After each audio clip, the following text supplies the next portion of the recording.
Lahumul Fatihah. Bismillahirrahmanirrahim. Ar-Rahmanirrahim. Maliki yaumiddin.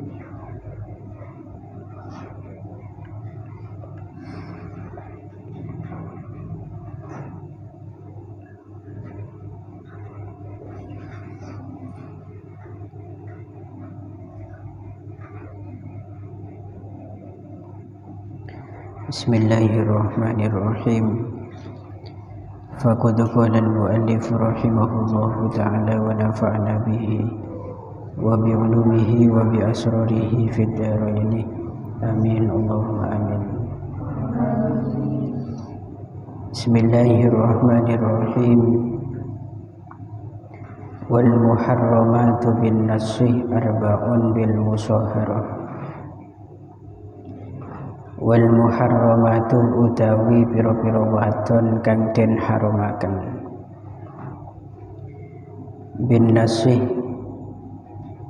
kelawan dalil nas iku arba'un ono papat bil musahharati kelawan sabab pernikahan atau muratuwa bil musahharati kelawan sabab muratuwa wa hunna utawi arba'un iku ummuz zaujati ibune bojo wadon iku ummuz zaujati ibune bojo wadon wa in alat sanajan sak mendhuwur wa in alat senajan sak mendhuwur sapa ummuha ibune zaujah sapa ummuha ibune zaujah sawaun iku padha uga sawaun iku padha uga min nasabin utawi ummuz zaujah saking nasab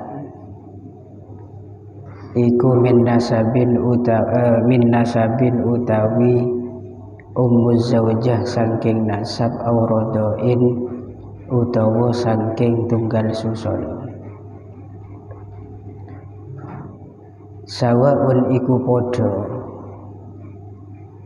waqa'a utawi yen to tumiba apa dukhuluz zauji dukhule bojo lanang apa dukhuluz zauji dukhule bojo lanang bizaujati kelawan bojo wadon bizaujati kelawan bojo wadon amla utawa ora waqa'a amla utawa ora waqa'a. Bismillahirrahmanirrahim. Wal muharramatu bin nasih arba'un bil musahharah. Kemarin kita dijelaskan tentang masalah mahram yang disebabkan karena tunggal susuan, dan sekarang ini masalah wanita-wanita yang diharumkan untuk dinikahi berdasarkan nas Al-Quran. Kengain ini berdasarkan nas Al-Quran. Itu ada 4 orang yang disebabkan karena hubungan kekerabatan pernikahan. Jadi musahharah itu maknanya adalah yusbihul qarabah yatarattabu 'alan nikah. Maknanya musahharah itu kerabat, tretan yang terdiri atas sebuah akad pernikahan atau terbangun atas sebuah pernikahan. Namun yang masyhur kita ketahui, walaupun makna sejarah pegonnya, makna jebeh itu biasanya para masyayikh mengartikan musahharah dengan muratuwa. Itu makna murad sebetulnya. Karena nanti isinya musyawarah tidak hanya mengarah pada abu zaujah atau ummu zaujah, itu tidak.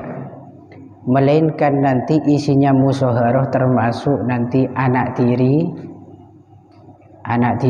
dan seterusnya. Itu masih banyak gitu yang statusnya bukan morotuwo.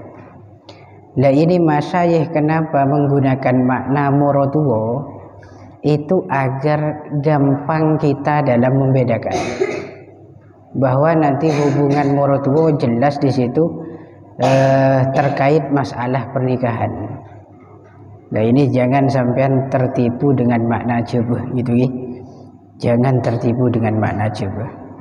Oleh karenanya di sini yang dimaksud dengan musyawarah kata tadi maknan yusbihul qarabah, makna yang menyerupai kerabat. Yatarattabu 'alan nikah, yang tersusun atas sebuah akad pernikahan. Jadi bila orang ni kepon akabin, maka nanti nambah tretan atau nambah mahrum. Itu maksudnya musyawarah. Terus ada berapa orang yang diharamkan untuk dinikahi terkait masalah sebab musyawarah ini, yaitu ada 4 orang. Yang pertama adalah ummuz zaujah, ibunya istri. Ibunya istri kalau di wilayah kita itu dikenal dengan istilah mertua perempuan atau ibu mertua. Itu mahram.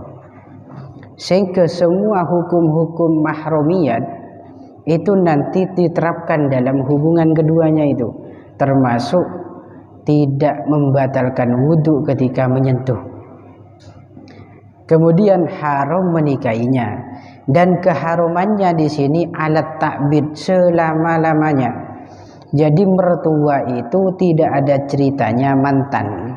Kayak ini, umpama sampean akabin sampai Pak Kalih, apa Pak Kalih akabin boleh Pak Kalih aki, maka mertua sampean jumlahnya ada 8 orang bapak dan 8 orang ibu. Sampai kapan status itu? Hatta yaumil qiyamah, sampai dibawa ke yaumil qiyamah. Itu mahram ya. Mahram disebabkan musyawarah. Kemudian ada orang yang sama dengan mahram musyawarah. Artinya perempuan yang diharamkan dinikahi disebabkan adanya hubungan kekerabatan pernikahan, yaitu ummuz zaujati, ummul mautu'ah, ibu perempuan yang diwatik sampean, atau ibu perempuan yang dijima oleh sampean disebabkan milkil yamin. Contoh misalkan begini, Kiki, ada Kiki melolo contohnya, endi budak perempuan, budaknya Kiki itu dijima oleh Kiki, maka ketika budak perempuan itu memiliki ibu, maka status ibunya itu juga mahram dengan Kiki, walaupun budak itu dijima bukan sebab pernikahan, tapi disebabkan milkul yamin, dimiliki oleh Kiki. Jadi ibunya budak itu haram dinikahi oleh Kiki. Itu yang sama hukumnya dengan ummiz zaujah atau ibu mertua. Yang kedua yang juga sama dengan ummiz zaujah yaitu ummul mautu'ah bisyubhatin, ibunya perempuan yang sampean jima disebabkan syubhat. Contoh gambarannya misalkan begini, sampean itu pergi ke satu hotel, ini contoh wati syubhati. Ternyata di hotel sudah ditunggu oleh istri sampean, ketemuan di hotel dengan istrinya. Dilalah istrinya ngasih tahu bahwa dirinya berada di kamar 169. Pas sampean masuk ke kamar 196, balik tepak gereng bini lain. Ternyata nyampe di kamar 196 terjadilah mati lampu. Tapi tetap dalam pikiran sampean itu kamar adalah kamar istri saya dan orang itu adalah istri saya. Dugaan sampean demikian. Akhirnya terjadilah perkelahian antara keduanya, hubungan intim. Ternyata mana hubungan intim odik temera. Bila odik baru saling sadar, loh kamu siapa? Kamu siapa? Akhirnya itulah yang disebut dengan wati' syubhat, melakukan hubungan intim dengan wanita yang dikira itu adalah halilnya atau istrinya, ternyata orang lain. Maka ketika perempuan itu yang berada di kamar 169 tadi 196 itu yang diwatik tadi itu punya ibu, maka ibunya tetap haram dinikahi sampean. Walaupun sampean melakukan hubungan intim bukan sebab pernikahan tapi salah orang, maka ibunya pun juga haram sampean nikahi. Fahami? Jadi bukan hanya ummuz zaujah saja yang diberikan hukum semacam ini, tetapi nanti ibunya perempuan yang dijima disebabkan milkul yamin atau dimiliki oleh sampean seperti budak, atau ibunya wanita yang sampean jima tapi karena syubhat, yaitu tidak diketahui. Begitu pula misalkan reng bini seewati nang hotel tadi atau yang dijima di hotel tadi punya anak perempuan, maka anaknya pun juga diharamkan untuk sampean nikahi. Pokok saya berhubungan entah anaknya entah ibunya nantinya. Begitu pula perempuan itu haram bagi bapak sampean ataupun anak-anak sampean menikahinya. Paham? Alurnya ini paham kan? Reng bini nikah seejima kelak nang hotel karena tak temu. Are pas endi reng tua bini ibu, maka ibunya haram ekabin sampean. Walaupun bukan istri sampean itu, karena sampean sudah melakukan pelanggaran yaitu wati', tapi hanya saja wati'nya tidak dosa karena syubhat. Kok nanti sampean punya bapak, maka bapaknya mau menikahi orang tersebut itu pun tidak boleh. Sampean punya anak sampean mau nikahi perempuan yang sampean jima tadi, itu pun juga tidak boleh. Atau perempuan tadi punya anak mau sampean nikahi anaknya pun tidak boleh. Nah, ini hukumnya yang sama dengan ummuz zaujah. Bi khilafil mazli biha. Beda kasus nanti kalau perempuan yang sampean jima itu karena perzinahan.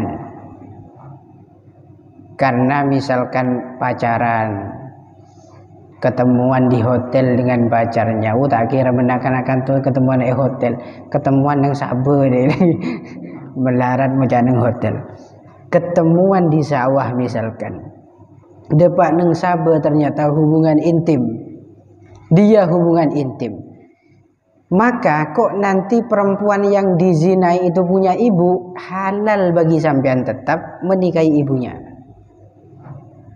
gitu. Halal bagi sampean menikahi ibunya.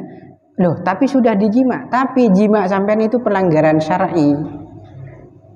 Pelanggaran secara syar'i yang tidak diberikan satu anugerah oleh Gusti Allah, yaitu mahram. Status mahram ini tidak diberikan. Karena Allah itu memberikan status mahram itu berdasarkan dua sebab. Yang pertama bin nasab, yang kedua bis sihri. Ini yang berhubungan dengan hubungan intim, gitu. Pertama bin nasab, yang kedua bis sihri, yaitu dengan sabab pernikahan. Walaupun nanti juga ada sabab persusuan pun. Kemudian yang juga rawan terjadi, ini sampai dibahas oleh Imam Bajuri, walaysatil mubasyaratu bi syahwatin kalamsin wa qublatin kal wad'i fit tahrim.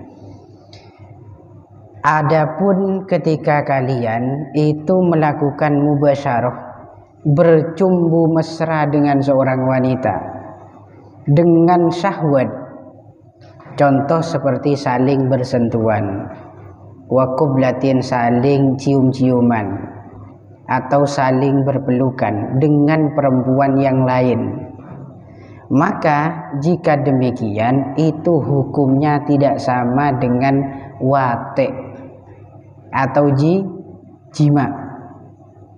Tidak sama dalam hal apa? Fit tahrim, dalam menentukan hukum haram terkait masalah ibunya. Sehingga misalkan bedenak kanak cara pacaran kemudian keleroh nyium pacarah, atau bekeleroh nekuk tanang pacarah, atau bekeleroh ngeluk pacarah, maka ibu sang pacar itu tidak haram dinikahi. Artinya masih boleh sampean nikahi. Beda dengan nikah. Menikah adanya akad itu mengharamkan sampean menikahi ibunya istri. Tapi menkrokun sekedar ciuman atau mubasyarah atau yang lainnya, ini tidak. Paham nggih? Anak pacaran dengan seorang anak yang dinikahi malah ibunya, itu boleh kalau kasus masalah pacaran. Khilafan lil Hanafiyah, beda nanti menurut pendapat ulama-ulama yang mengikuti madhab Hanafi. Menurut madhab Hanafi, kok bedenak kanak cara pacaran pernah ciuman dengan wanita, maka ibunya di situ haram dinikahi. Nikah menurut madhab sebelah. Faman basyara imra'atan bisyahwatin fala tahrumu alaihi ummuha wala bintuha li'annaha la tujibul iddah fala tujibut tahrim. Jadi itu alasannya. Mensampian itu mubasyarah, hubungan bersenang-senang dengan perempuan lain, maka ibunya tidak haram bagi sampean, halal dinikahi. Kalau perempuan yang sampean hubungi itu punya anak, maka anaknya pun juga halal sampean nikahi. Pokok tidak dinikah. Kalau dinikah maka anaknya haram, ibunya pun juga haram. Fal aqdu 'alal banati yuharrimul ummahat. Kemudian terkait masalah ibu mertua tadi. Ibu mertua tadi nikah haram untuk sampean nikah itu disebabkan karena hanya akad saja. Jadi mula sampean lebih lelas tarikh qabil tu nikahaha wa tazwijaha bil mahril madhkuri halan. Pada saat itu sampean haram sudah menikahi mertua. Gitu kan? Gara-gara disebabkan hanya akad. Beda kasus dengan anak. Kasusnya dibalik ini. Kalau tadi anaknya yang dinikah, mertuanya jangan sampean nikahi kalau sudah dengan akad. Tapi menebalik ibunya yang sampean nikahi, ternyata ibu itu punya anak perempuan, maka tidak halal bagi sampean menikahi perempuan tadi kalau ibunya sudah diwate atau dijima oleh sampean. Lah kok nanti ibunya itu belum diwate atau dijima, walaupun setelah akad itu masih belum haram, berarti masih halal. Jadi ini kebalikannya.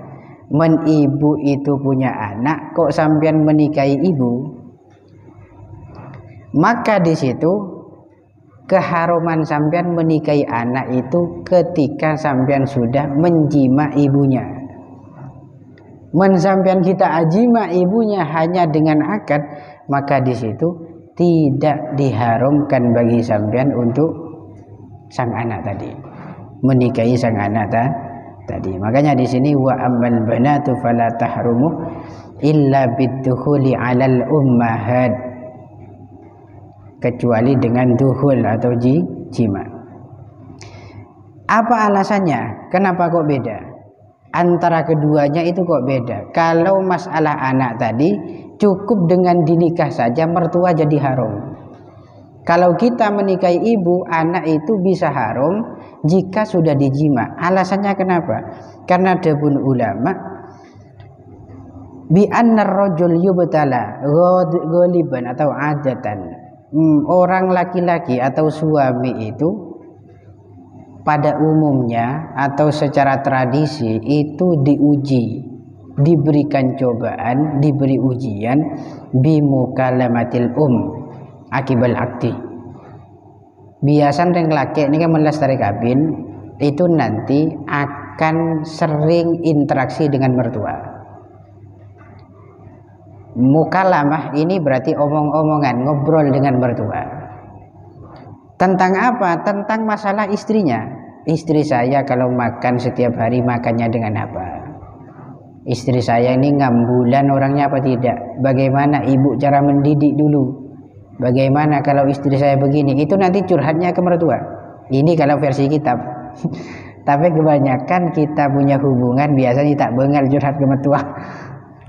Lah karena golibnya atau adatnya semacam itu, maka diharamkan pada saat itu mertua dinikahi, sehingga menjadi kemudahan bagi seorang suami untuk ngobrol secara bebas. Ketika mertua itu tidak diharamkan untuk dinikahi, maka akan khawatir fitnah nanti. Akan timbul fitnah, mentek haram akiban syariat. Misalkan begini, reng bini nikah lastari kabin sampian. Deki men kita jima baru mertuanya belum diharamkan. Jika demikian deki lastari akad sampean antar ke mertua, ngobrol bareng, sering diskusi dengan mertua perempuan, sampean pas cinta itu timbul fitnah. Fitnahnya apa? Nanti sampean akan menikahi mertuanya sendiri, dan itu termasuk salah satu sabab permusuhan di antara keluarga. Bahkan dalam satu pendapat ulama, men sampai bederek matuah ekabin, di samping ekabin anaknya juga ekabin, maka terjadi qati'atur rahmi, memutus tali persaudaraan. Bahkan ini lebih parah dibandingkan yang lainnya. Man umpama iyu ben ale ekabin di sitong itu timbul fitnah, dan itu pun tidak separah mertua dengan anak. Karena kalau mertua dengan anak dijadikan satu dalam pernikahan, konsekuensinya anak akan membenci orang tua pertama, yang kedua orang tua pun membenci anak. Kenapa lebih ini dah? Kalau terjadi demikian, wah hancur keluarga itu, pasti hancur. Dan ini lupa saya jelaskan. Ibu tadi, mertua tadi itu haram sampean kabin, menakad nikahnya sampean itu sah. Beda kasus menakad kabin sampean ben bini, nah itu rusak atau tidak sah. Maka status mertua itu bukan mahram masih. Tapi kok misalkan begini kasusnya, sampean akabin ben binin sampean ternyata tak sah. Apa sebabnya tak sah? Misalkan walinya fasik atau kedua saksinya penjahat semua misalkan. Karena rusak akadnya, kok sampean tidak tahu bahwa akad itu rusak, lalu sampean menjima istri sampean, maka tetap ibunya haram sampean nikah. Paham ya? Kenapa kok haram? Ya karena masuk dalam bab wati subhat tadi. Wati subhat remah sampean jima dengan istri sampean, dikira itu istrinya, ternyata orang lain. Pada ben sampean ajima istri sampean yang sudah diakad, padahal akad nikahnya itu rusak, tidak sah, ternyata bi sampean diduga itu sah. Maka ketika sampean hubungan intim dengan istri sampean, status mertua di situ sama dengan yang akad nikah secara sah, yaitu mahram musoharo. Beda kasus nanti kalau bi sampean te'ejima. Pun paham ya? menbinin nikah jima berarti halal matuana kabin. Kenapa kok halal? Karena rusak pernikahannya. Tapi syarat kita jima. Itu syaratnya demikian. Warrabibatu ay bintu zaujati idza dakhala bil ummi wa zaujatul ab wallahu a'lam bishawab. Al-Fatihah. Bismillahirrahmanirrahim.